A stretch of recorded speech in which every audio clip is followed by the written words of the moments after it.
Hey friends, I just got back this roll of 20-year-old Kodak Gold, which has been my wandering around roll for the past month, and I thought it might be a nice moment to have a little chat about expired film.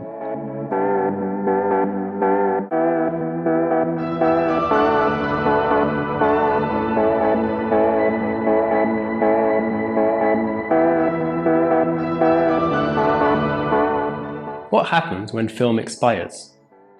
In film photography, the silver halides which coat the emulsion capture a latent image which is then developed during development. However, the sensitivity of these silver halides decreases over time. They can also react to cosmic and background radiation, for example from nuclear fallout, which creates fogging on your film and reduces the available number of crystals when you get around to actually shooting your film. With color film, you've got a few other problems on your hands, and they are the dye layers. 3 layers sensitive to red light, green light, and blue light capture the colors in your photos. Now, these layers also deteriorate over time and not at the same speed, which is why you get those strange color shifts where maybe only the green sensitive dye layer is actually still active while the other ones have just dried up and are useless. How to compensate for the age of your film. There's a generally accepted rule of thumb which is to overexpose 1 stop per decade out of date.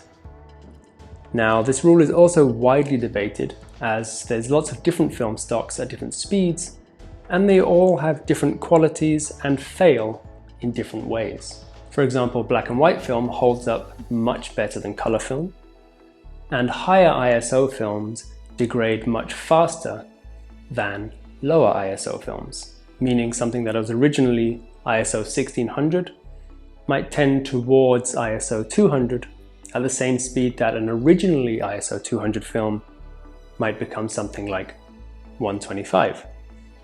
So you can see that in one case you'll want to overexpose 3 stops, but in the other case, maybe only 2/3 of a stop. Another important note is that if film was cold stored for its entire life, then it may still act like fresh film even 20 years later. So keep your film in the fridge. On the other hand, if it was stored on a hot shelf in a window of a shop for a decade and then cold stored, you won't be able to recover the damage already done, but it should at least slow down any further degradation. So how should I shoot expired film? As you can see so far, there's no easy answer. Best case scenario is you get a film haul, let's say 5+ rolls of the same film stock with a similar expiration date, which were all stored in the same conditions. In this way, you can use one of the rolls as a test roll. That is to say, find a scene and keep the scene the same, the lighting the same, everything exactly the same, and then bracket your shots. Take one photo at 5 stops overexposed, 4 stops over, 3 stops over, blah blah blah, one at box speed. I wouldn't suggest going underexposed for expired film, but why not while you're there? And then on the final images, you'll be able to see which exposure value yielded the best results. And then you can apply that ISO to all the other rolls that were bought at the same time. And you should get pretty consistent results across the board. Second best case scenario is someone bought the film fresh, stored it in their freezer forever, and then sold it to you. In this case, up to, like I said, maybe 20 years out of date, it should still act pretty much like fresh film. And then anything older than that, you can start compensating for, as we mentioned earlier. Every other scenario, though, is going to come down to luck. As you may know, film generally can deal with a lot of overexposure, but fails very rapidly when you underexpose. If that's something you weren't aware of, I strongly suggest checking out Kyle McDougall's video on this topic, as he has a lot of really informative, easy to watch, easy to follow videos about film exposure latitude. So go check them out after this video. So even if you can shoot something at box speed, why risk it being muddy and underexposed and nothing to recover when you could just overexpose it? And that's my thoughts on the situation, in that if a film could be overexposed 3 stops and still yield usable results, more so than being underexposed even half a stop, then I'd rather my 30-year expired film be 3 stops over, just in case. If I could have shot it at box speed, well, now it's going to be overexposed a bit, but nothing detrimental. And if it should have been overexposed, well, then I did. So fantastic. Anything over maybe 30 years expired is going to be a literal lottery anyway, so just cross your fingers in that case. All that said, shooting expired film can yield results anywhere from perfectly fine to a total disaster and everything in between. So that's kind of part of the game of shooting expired film. Then why shoot expired film? After establishing that it's risky, complicated, and the whole film might come back blank, why bother putting in the time and money?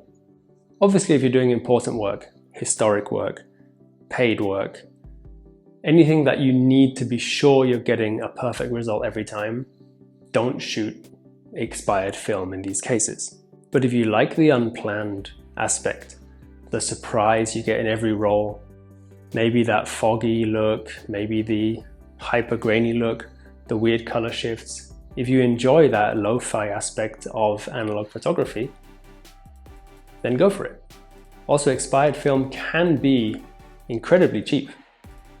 Yeah, there are some places who are benefiting from the hipster status of expired film and are way overcharging for it, but generally you can get massive boxes of random film stock from 20 plus years ago for really cheap, and some sellers even throw in some rolls with their cameras. When I bought my Bronica, the seller gave me 6 rolls of expired Fuji Reala, just like, oh, so I've got these, enjoy.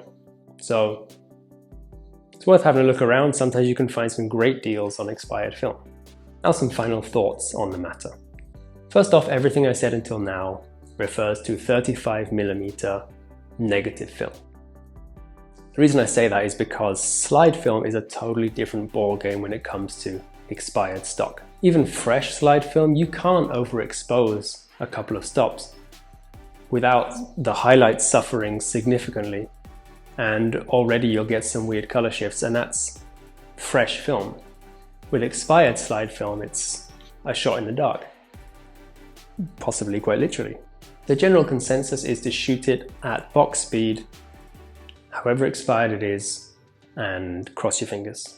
Now, 120 film and other paper-backed films have a couple other issues. One problem is if the film has been removed from its light tight seal packaging and just kept as a loose roll, light can, over the decades, seep into the ends of your roll and create light leaks across both edges of the film. Another problem that happens is the printed backing paper, the numbers and all the designs, actually gets imprinted onto the film and will show up in your final images. Again, if that's something you might be into, because that's part of the look, the aesthetic that you enjoy, then fantastic. But if it's not, then it's a very unwanted surprise. Finally, and very importantly, I want to mention that these are only my personal thoughts and experiences, plus a little bit of research around various corners of the internet. They're not the whole story, they're not what everyone agrees on, and they might even scientifically be wrong. That said, I've shot quite a lot of expired film with generally very positive results. I've created a little album showing various outcomes of different films that I've shot. It's going to be on my blog, linked down in the description, so go and check that out if you want. And while you're there, let me know down in the comments what you thought about this. Maybe gently tap that thumbs up button and subscribe if you haven't already. Thanks for watching.